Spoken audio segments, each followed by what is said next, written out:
کیا آپ کی زندگی میں سکون کی کمی ہے؟ کیا آپ دنیا کی بھاگ دوڑ، موبائل کی نوٹیفیکیشنز، روزمرہ کی ٹینشن سے تھک چکے ہیں؟ آج کی اس ویڈیو میں آپ کو ایک ایسی روحانی ورکشاپ کے بارے میں بتانے والا ہوں جو صرف 10 دن میں آپ کی پوری زندگی بدل سکتی ہے۔ جی ہاں، ہم بات کر رہے ہیں اعتکاف کی، وہ عبادت جو آپ کو دنیا سے کاٹ کر براہ راست عرش والے سے جوڑ دیتی ہے۔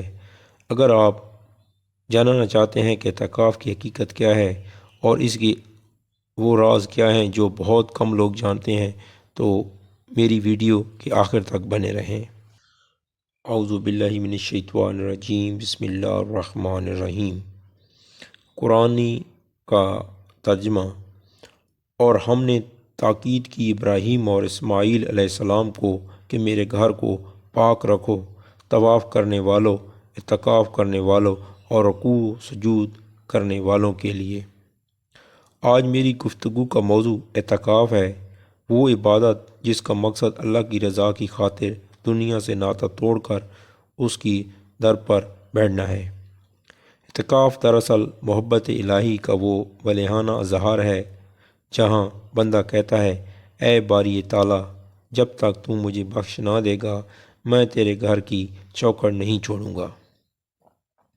دوستو، اعتکاف کا لغوی معنی ٹھہر جانے یا رک جانے کے ہیں۔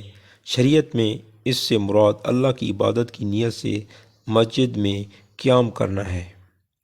رمضان المبارک کے آخری عشرے کا اعتکاف سنت مکتہ ہے جس کی پابندی حضور نبی کریم صلی اللہ علیہ وسلم نے عمر بھر فرمائی۔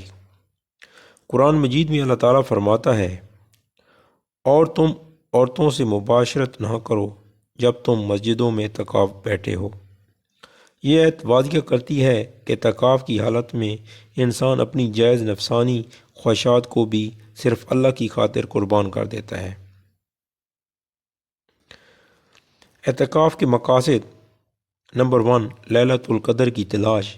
اعتکاف کا سب سے بڑا مقصد لیلۃ القدر کو پانا ہے جو 1000 مہینوں سے بہت بہتر رات ہے۔ جب بندہ آخری 10 دن مسجد میں گزارتا ہے تو یقیناً وہ اس عظیم رات کی برکات سمیٹنے میں کامیاب ہو جاتا ہے۔ نمبر 2 ہے اللہ سے تنہائی۔ آج ہم سوشل میڈیا، کاروبار اور دنیاوی رشتوں میں اتنے الجھ چکے ہیں کہ اپنے رب سے بات کرنے کا وقت نہیں ملتا۔ اعتکاف ہمیں موقع دیتا ہے کہ ہم ان سب سے کٹ کر صرف اپنے پیدا کرنے والے سے گفتگو کریں۔ نمبر 3، گناہوں سے دوری۔ مسجد اللہ کا گھر ہے اور جب بندہ اس قلعے میں داخل ہو جاتا ہے تو وہ باہر کی برائیوں، غیبت، حسد اور فضول گوئی سے محفوظ ہو جاتا ہے۔ رحمۃ اللہ علیہ فرماتے ہیں، اعتکاف کرنے والا اس سیل کی طرح ہے جو کسی بڑے کے دروازے پر آ پڑے اور کہے کہ جب تک تم میری ضرورت پوری نہیں ہوگی یا نہیں کرو گے میں یہاں سے نہیں جاؤں گا۔ سبحان اللہ۔ ذرا تصور کریں، جب ہم عاجزی سے اللہ کے گھر کے کونے میں دبک کر بیٹھ جاتے ہیں تو وہ رب جو 70 ماؤں سے زیادہ پیار کرتا ہے وہ اپنے بندے کی خالی ہاتھ کیسے لوٹا سکتا ہے؟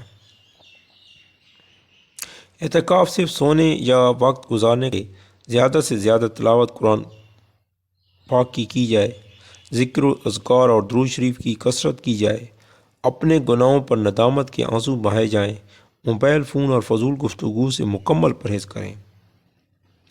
رمضان کے آخری 10 دن رحمتوں کی تقسیم کے دن ہیں۔